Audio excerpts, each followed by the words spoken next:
Next up, we have Terry Galloway. Now, Terry is a passionate advocate for care-experienced young people, driven by his own journey through over 100 placements in the care system. Inspired by his late sister, Hazel Galloway, he champions better transitions into education, housing and employment, believing that vulnerability can be transformed into incredible potential. Terry Galloway, please come and join me on the stage.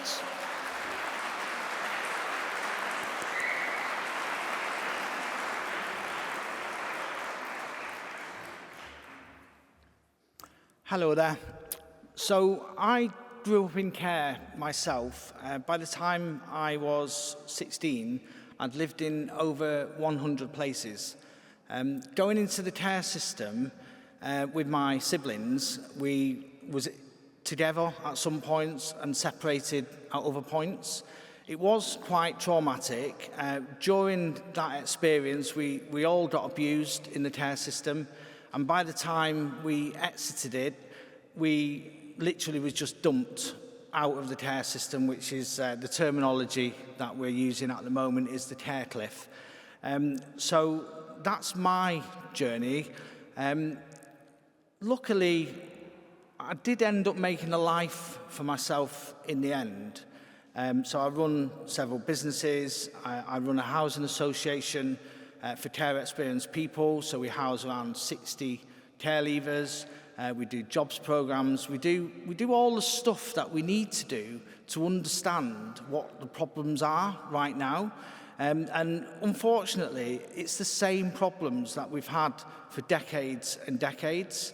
Now, for me, I was at a funeral with my sister, Hazel, and she was basically saying to me, at that point in time, she'd lost her children to the care system. She was addicted to drugs. She was addicted to alcohol.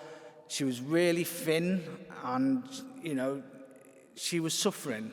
The abuse that she suffered as a child just broke her.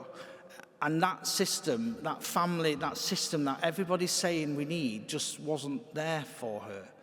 But at this moment in time, she said to me, she said, Terry, I don't want to die. I don't want to be next. And when your sister says that to you, it's like, how do you respond to that? And the only thing I could think of at that moment was try and give her some hope out of her despair. And let's think about what we actually went through, all that trauma that we went through the care system. Can we make it better so that other people that come after us don't have to suffer the same trauma? So we made a promise that night that we would change the care system. We would systemically change the care system. But we had no clue how or what we would do. And that's a journey that a lot of us are on. It's what is the one thing that we can do that will systemically reset the care system so that other people don't have to suffer. Now, for those that don't know, care experienced people are 70% more likely than others to die prematurely. That's 20 years on average that we live less than other groups. And the Care Review said this was like the human rights issue of our time. And it really is. Care leavers are dying. And they're dying because they're not having the love that they need to reduce their stress and cortisol and so forth. So that conversation with my sister, when she's saying, I don't want to die, it's hard, But unfortunately, several months later, she was dead. Her boyfriend killed her in a domestic violence incident.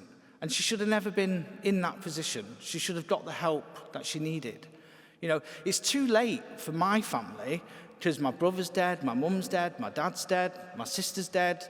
It's too late, but it's not too late for those that are coming after us. And hopefully this conference can really galvanise something that can really make the difference.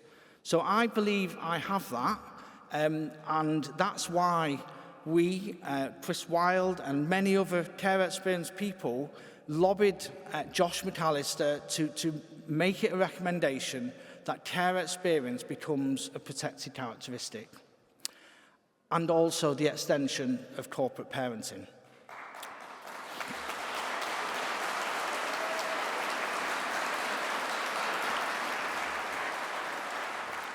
Now, the thing about protected characteristics is it's an area that has lots of emotion, and the reality is everybody who wants it for different reasons. The reasons I want it for are a bit technical.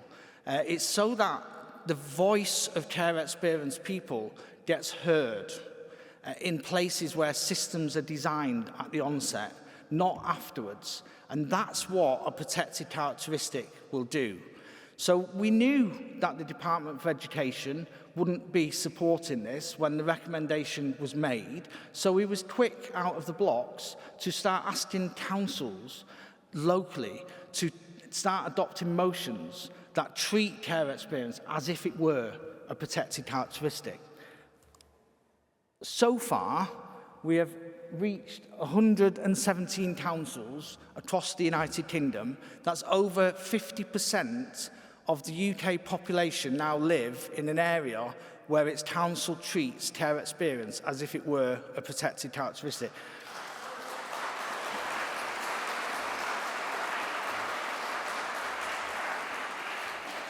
And this isn't just me.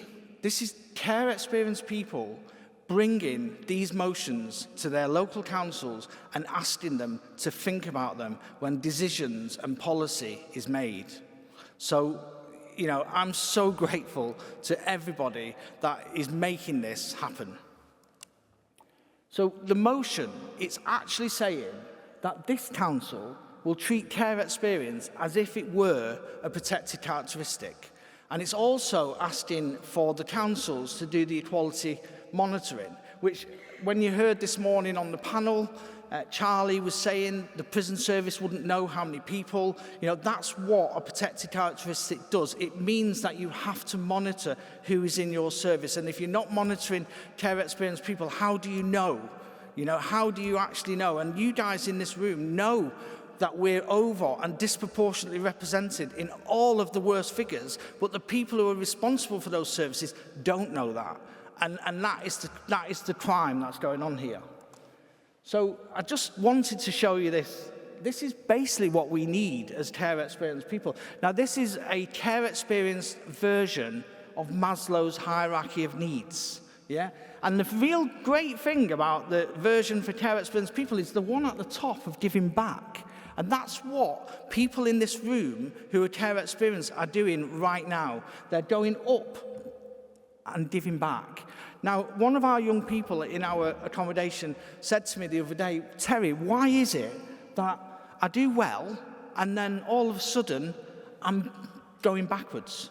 Yeah? And you know, I experienced it myself. One step forward, two steps backwards. And the reason for that is all the elements of these systems, they're broken. And we need something that transcends all systems so that care experienced people are heard. So I'm going to just give you a practical example, because the reality here, this isn't just a campaign to make people feel sorry and you know, this is real, and it's also, I'm not naive to know that if we don't demonstrate the social, fiscal, and economic value of this, then it's never going to happen. So it has to start with the money, basically. So this is an example of what the power of an equality impact assessment can do. So these are the 6 areas of what an equality impact assessment is, and I'm not going to go through all of them because I've just not got the time. But in essence, if we get care experience within equality impact assessments, then we will be there with all the other protected characteristics, and we can look at the intersectionality, which will really help in system and policy design. So this is an example of a flowchart of Stacey, who the Housing Association was doing an equality impact assessment, and what they wanted to do is reduce antisocial behaviour and reduce evictions. And once they went through the assessment process, they could see that care experienced people were disproportionately represented in those ASB and eviction figures. So that means in equality law that you then have to come up with a mitigation. So the mitigation is on the left-hand side, and you can see here that the total cost of the mitigation is £37,000. The mitigation itself, which is additional cost to costs that they wouldn't normally spend, is £10,500. But the actual cost saving, if Stacey goes on this journey and gets a job, for one person is £195,000.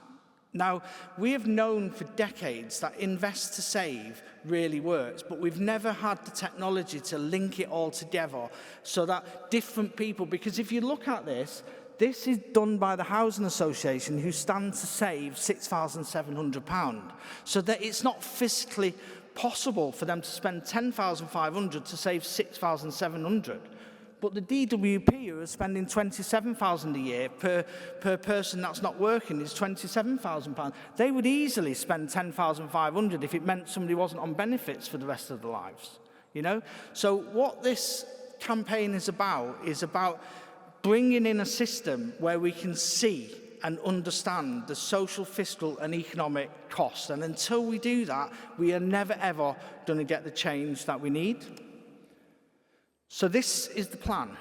So we have 117 councils now. We've created a cross-party group with a chair who's care experience, a vice chair who's care experience, and we're going to bring all the councils together in Westminster to show the impact that they're currently having.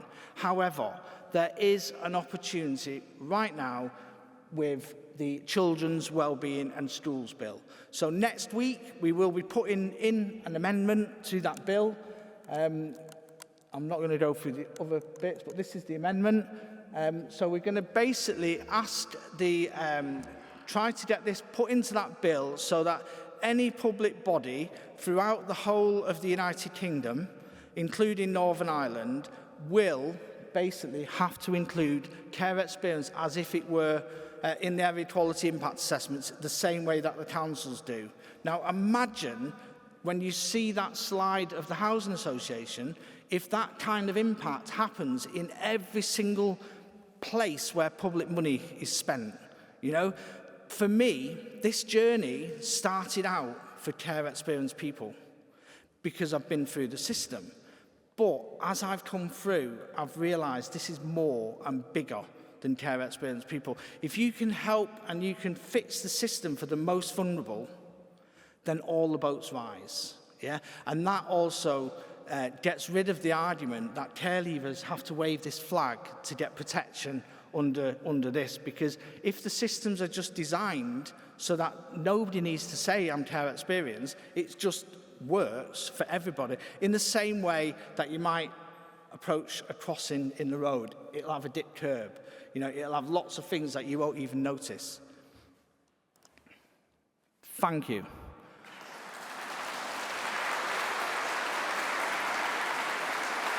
I just want to say, though, Josh McAllister said today about Christmas, about care leavers not being alone on Christmas Day.